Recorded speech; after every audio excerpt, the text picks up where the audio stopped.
here today we meet a woman, a Canaanite woman, who is being tormented by the torment of her daughter. Her daughter is tormented by a devil. And this woman is seeking freedom for her daughter, but in the same time, she will be freed from her torment. And sometimes, like this woman, we are tormented with different things in our lives.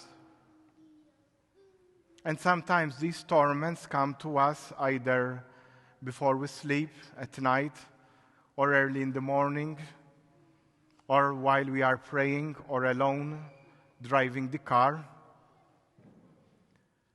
And these could come in the form of anger, sometimes against God, against others, in the form of guilt, in the form of fear of the future especially, or of the past. Maybe we are scared that someone will discover what we have did in the past.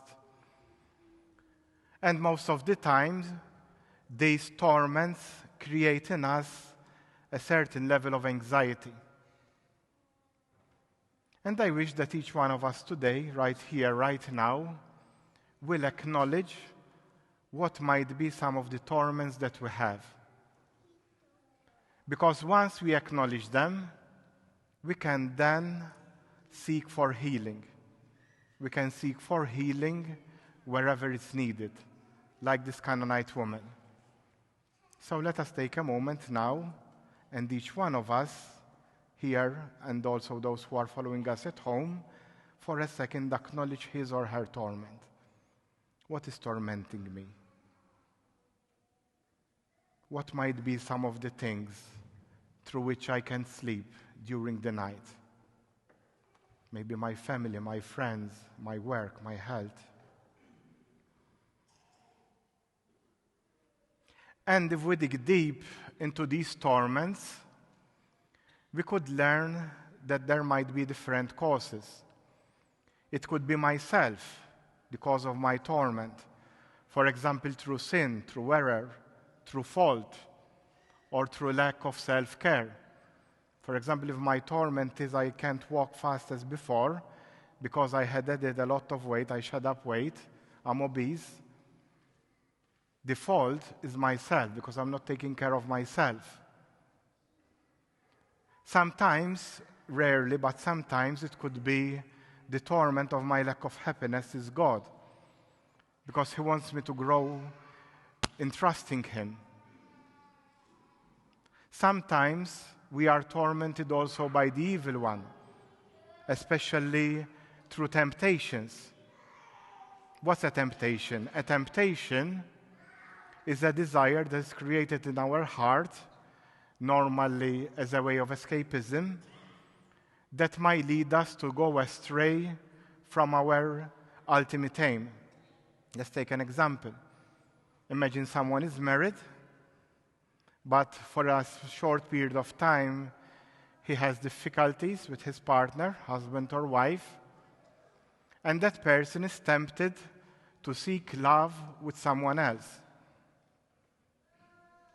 And then this person will lead himself or herself for a short time of pleasure that it will then confuse all his path and confuse his family relationship on the short term. That's what we call a temptation. But the evil one can tempt us also by good things. For example, scruples, a person who wants to confess all the time, a person who feels guilt all the time. That guilt is not coming from God, for sure, and we need to face that. Sometimes the torment is coming from outside of us, like a health condition which we can't control, or the environment.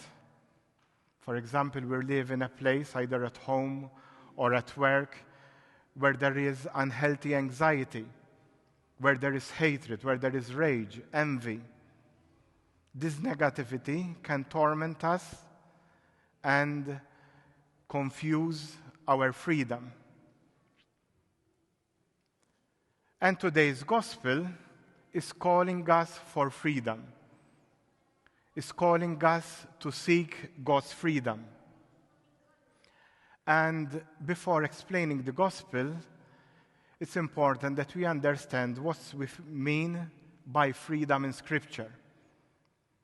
In Scripture, the word freedom does not mean the freedom that we sometimes use, the concept of freedom that we use in society. In our world, when we use freedom, sometimes we think we should be free to do whatever we like. But in Scripture, freedom has a different mentality.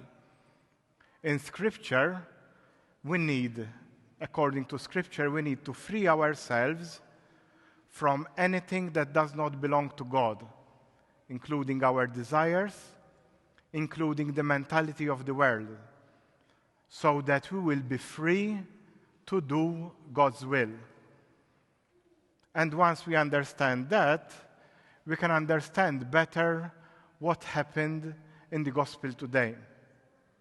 So on one side, we have Christ, who is giving freedom to the daughter of this Canaanite woman. So who is Jesus and who is this Canaanite woman? Because we see sort of a conflict in the gospel. Jesus ignored her. So the Canaanite woman, it means when we have the word Canaanite, she was from the land that was occupied by the local people before the Jews came in. If we translate it into our culture, it's like the Mi'kmaq who were here on this land, and then the Europeans took over. So they were the original people. And there was a lot of difference between the Canaanite people and the Jews. The Canaanites had many gods, the Jews had one God. The Jews had a certain type of behavior, the Canaanites were completely different. And this thing had created conflict. So that's one issue of the gospel today, the conflict between the Canaanites and the Jews.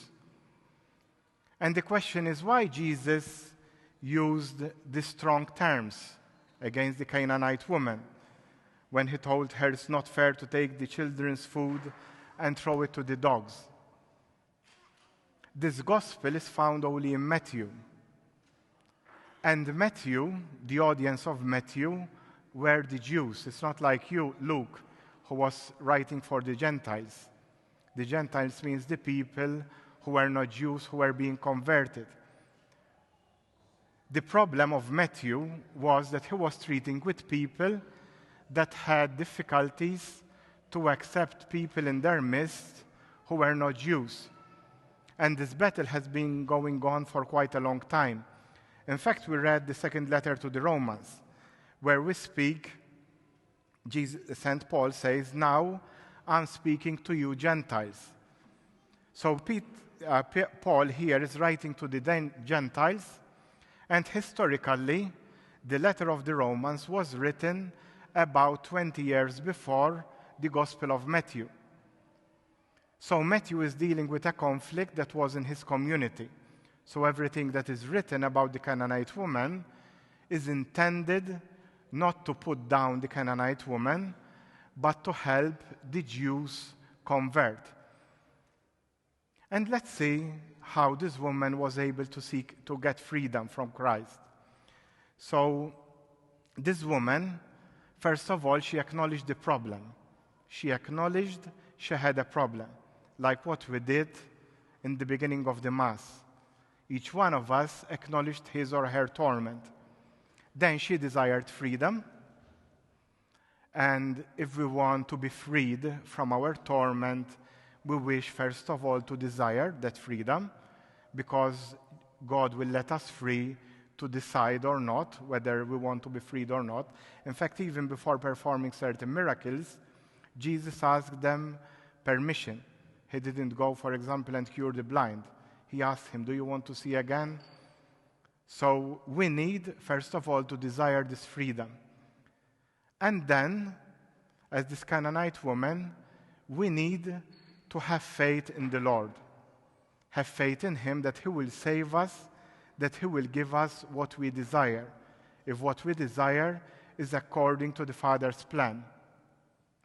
And then we are called to ask for help. And we are called not only to ask, but also to keep insisting, because sometimes the Lord will not give us what we want immediately. In fact, that's called our timing and God's timing. And sometimes we are not used to God's timing. Up to 200 years ago, if we needed light, we had to go out, pick some logs, put a fire on, which would have taken us about half an hour or an hour to have some light inside. Nowadays, we just put our finger on a switch or on a button, and the lights will go on and off. But in our relationship with God, sometimes it's delayed for a purpose. And it's important to learn from this episode also what hindered or the blockages this woman had. First of all, the fact that she was Canaanite. Sometimes our culture goes against our values. And if we want to be free, we need to go against that. Sometimes we feel ignored by God, God's timing and our timing. But let's see what happened, because this happened. While we might have the impression that Christ was ignoring her, what he was doing, he was trying and he was helping his apostles to convert. And her insistence brought to a conversion also in the ministry of the church.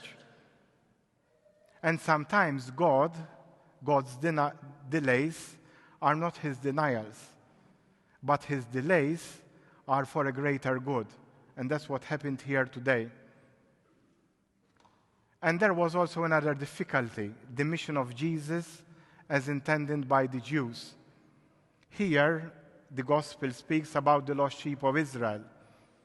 And Matthew was referring to the prophet Jeremiah, chapter 5, where he speaks that the shepherds had led their people astray. So Jesus was going all against this mentality. And now let us turn back to ourselves, because all of us are seeking freedom.